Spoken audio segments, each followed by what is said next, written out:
ভালোবেসে বিয়ে করার জন্য যদি সফলতা আর সেটেল হওয়াটা যদি খুব বেশি প্রয়োজন হয়, তাহলে দরকার কি ছিল সম্পর্কে জড়ানোর, ভালোবাসার সম্পর্কে আবদ্ধ হওয়ার?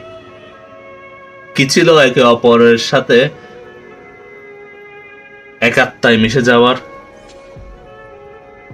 তাহলে তো তুমি সম্পর্কে যাওয়ার আগেই ভেবে নিতা, চিন্তা করে নিতা এই মানুষটা সেটেল কিনা, এই মানুষটার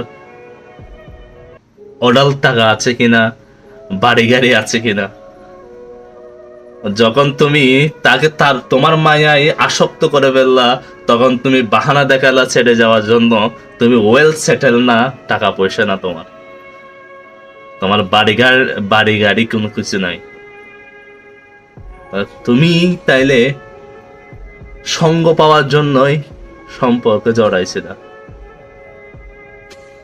সঙ্গ পাওয়ার জন্য তো মানুষ